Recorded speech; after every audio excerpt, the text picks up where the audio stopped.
Hello foodies, welcome back to my channel Indian Cooking Recipes.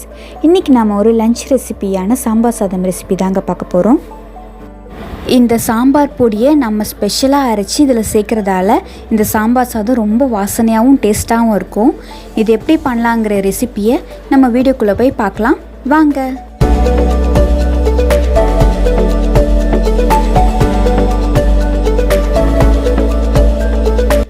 Sambar சாதம் செய்கிறதுக்காக நான் இப்போ ஒரு குக்கர் எடுத்து வச்சுருக்கேன். அதில் இந்த ஒரு டம்ளர் அளவுக்கு நான் அரிசி எடுத்துக்கிறேன்.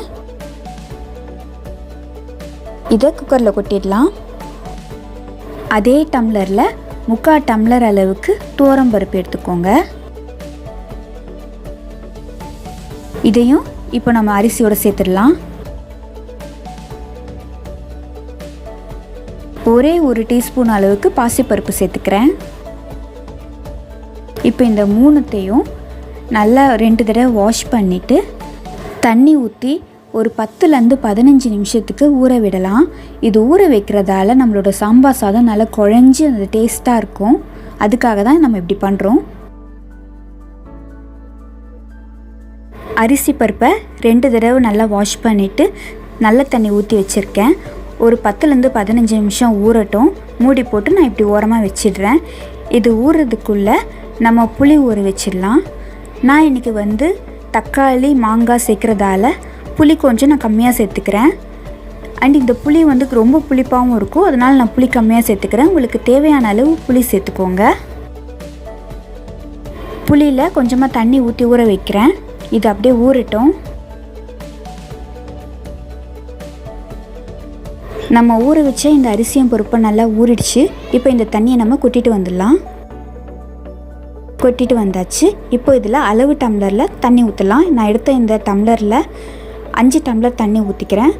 ஒரு டம்ளருக்கு 3 டம்ளர் தண்ணி, 1.25 டம்ளர் எடுத்திருக்கேன். அரிசியும் பருப்பையும் சேர்த்து அதனால் இங்கே 5 டம்ளர் தண்ணி ஊற்றிக்கிறேன்.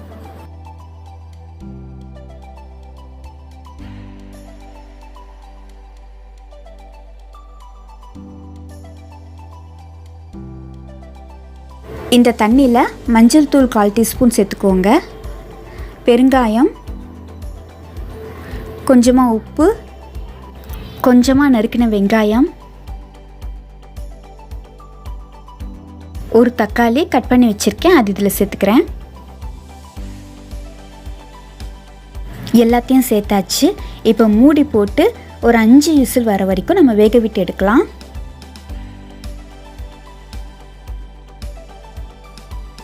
சாதம் வேகிறதுக்குள்ளே நம்ம இங்கே சாம்பார் பொடி அரைச்சிடலாம். நான் அதுக்காக கடாய் ஒன்று எடுத்து வச்சுருக்கேன். இது ட்ரை ரோஸ்ட் தான் பண்ணணும், எண்ணெயெல்லாம் யூஸ் பண்ணாதீங்க. அதில் 1 டீஸ்பூன் அளவுக்கு கடலைப்பருப்பு சேர்த்துக்கிறேன். 1 டீஸ்பூன் துவரம்பருப்பு, 1/2 டீஸ்பூன் மிளகு, 1 டீஸ்பூன் முழு தனியா, 3 மிளகா, கொஞ்சமாக கருவேப்பிலை, 1/4 டீஸ்பூன் அளவுக்கு கடுகு, 1/2 டீஸ்பூன் சீரகம், 1/4 டீஸ்பூன் வெந்தயம். இது எல்லாத்தையும் நல்லா ட்ரை ரோஸ்ட் பண்ணிக்கோங்க. கொஞ்சமாக ட்ரை ரோஸ்ட் ஆனதுக்கப்புறம் இதோட ஒரு 2 டீஸ்பூன் அளவுக்கு துருவின தேங்காய் சேர்த்துக்கிறேன். இது எல்லாத்தையும் நல்லா ட்ரை ரோஸ்ட் பண்ணுங்கள். இந்த சாம்பார் சாதத்தை நான் 2 பேருக்கான அளவில் தான் நான் செஞ்சுருக்கேன். உங்களுக்கு தேவையான அளவு நீங்கள் இதை மாற்றிக்கோங்க. இப்போ பாருங்கள், இந்த பருப்பெல்லாம் நல்லா ப்ரௌன் கலரில் ஆகிடுச்சு. இந்த மாதிரி வறுத்துக்கோங்க. இப்போ இதை நம்ம ஒரு பிளேட்டுக்கு ட்ரான்ஸ்ஃபர் பண்ணிவிட்டு இதை ஆறட்டும். ஆறுனதுக்கப்புறம் பவுட்ரு மாதிரி அரைச்சிடலாம். அதே வாணலியில் நான் ஒரு 2 டீஸ்பூன் அளவுக்கு நல்லெண்ணெய் சேர்த்துக்கிறேன். அது காஞ்சதும் ஒரு பச்சை மிளகா நீட்டமாக கட் பண்ணி போட்டுக்கிறேன். ஒரு வெங்காயம் நறுக்கி வச்சுருந்தேன், அதை இதில் சேர்த்துக்கிறேன். 1 நிமிஷத்துக்கு வதக்கிக்கோங்க. இப்போ இது வதங்கிடுச்சு. நம்ம ஒவ்வொன்றா காய் சேர்த்துக்கலாம். நான் ஃபஸ்ட்டு முருங்கைக்காய் சேர்த்துக்கிறேன். இந்த சாம்பார் சாதத்தில் நம்ம எந்த காய் வேணால் சேர்த்துக்கலாங்க. இதுதான் சேர்க்கணும் அதுதான் சேர்க்கணும்னு இல்லை. உங்களுக்கு எந்தெந்த காயெல்லாம் வேணுமோ எல்லா காயும் இதில் சேர்த்துக்கலாம். அடுத்து நான் நறுக்கின கேரட், உருளைக்கிழங்கு 2த்தையும் சேர்த்துக்கிறேன். இதை ஒரு 2 நிமிஷத்துக்கு வதக்கிக்கலாம். இப்போ லாஸ்ட்டாக நான் மாங்காய் சேர்த்துக்கிறேன். மாங்காய் சீக்கிரம் வெந்துடும், அதனால் லாஸ்ட்டாக சேர்த்துக்கிறேன். இந்த காய் வேகிறதுக்காக கொஞ்சமாக உப்பு சேர்த்துக்கிறேன். உப்பு சேர்த்து கலந்துக்கோங்க. நம்ம ஊற வச்சுருந்த அந்த புளி தண்ணி இதில் சேர்த்துடலாம். புளி தண்ணி சேர்த்ததுக்கப்புறம் இந்த காய்கறிங்கெல்லாம் ஒரு 10 நிமிஷம் வேகட்டும். மூடி போட்டு மூடி வைக்கலாம்.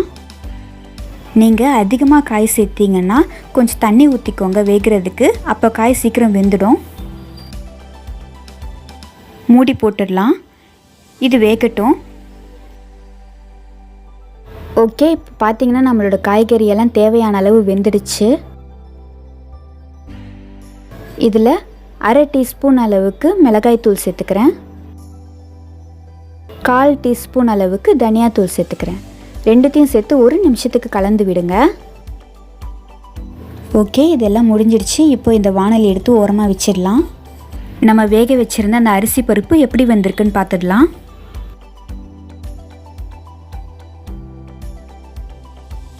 பாருங்கள், இந்த அரிசியும் பருப்பும் எப்படி வெந்திருக்குன்ட்டு. இந்த மாதிரி நல்லா குழஞ்சிருக்கிற மாதிரி வேக வச்சு எடுத்துக்கோங்க. தக்காளி எல்லாம் கூட நல்லா வெந்துருச்சு. இந்த மாதிரி சாதம் சூடாக இருக்கும்போதே நீங்கள் இந்த தோசைக்கரண்டி வச்சு நீங்கள் கிளறிட்டிங்கன்னா உங்களுக்கு ஈஸியாக மேஷ் ஆகிடும். இந்த ஹோட்டல்லலாம் இந்த சாம்பார் சாதம்லாம் நல்லா அப்படியே குழஞ்சி வரும். அதுக்கு இதுதான் ஒரு மெயின் பாயிண்ட்டே. இந்த அரிசியும் பருப்பும் கரெக்டான பதத்தில் வெந்திருந்தாலே அந்த டெக்ஸ்சருங்கிறது கரெக்டாக வந்துடும். இதோட நம்ம வேக வச்சுருந்த இந்த காய்கறிகளை சேர்த்துடலாம். நிறைய பேர் இந்த சாம்பார் சாதத்தை 1 பாட் ரெசிபி மாதிரி கூட பண்ணுறாங்க. அந்த மாதிரி பண்ணால் எல்லாமே சேர்த்து வேக வச்சு கொடுத்த மாதிரி இருக்குது. அப்படி ட்ரை பண்ணாமல் இந்த மாதிரி ஒரு தடவை ட்ரை பண்ணி பாருங்கள். இதில் நம்ம அரைச்சி வச்சுருந்த அந்த சாம்பார் பொடி சேர்த்துக்கலாம்.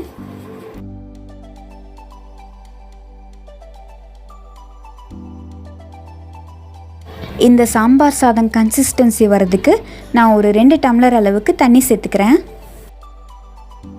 தண்ணி சேர்த்ததுக்கப்புறம் பாருங்கள் இந்த பதத்தில் இருக்குது. இப்போ நான் ஸ்டவ் ஆனில் தான் வச்சுருக்கேன். இதில் கொஞ்சமாக வெல்லம் சேர்த்துக்கிறேன். தேவையான அளவு உப்பு சேர்த்துக்கிறேன். இது எல்லாத்தையும் சேர்த்து நல்லா கலந்துக்கோங்க. ஒரு கொதி வரட்டும். கொதி வந்ததுக்கப்புறம் நம்ம பார்ப்போம்.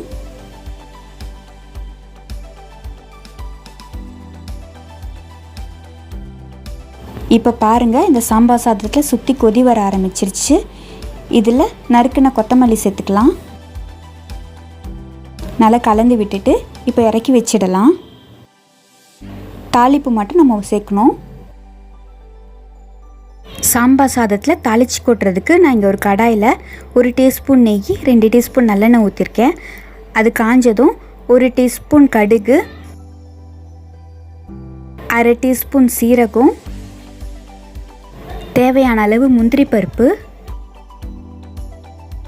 வாசனைக்காக 1/2 மிளகா, இதெல்லாம் நல்லா பொரிஞ்சதும் நம்ம சாம்பார் சாதத்தில் சேர்த்துடலாம். என்கிட்ட ஃப்ரெஷ்ஷான கருவேப்பிலை இல்லை, உங்ககிட்ட இருந்துச்சுன்னா நீங்கள் சேர்த்துக்கோங்க, வாசனையாக இருக்கும்.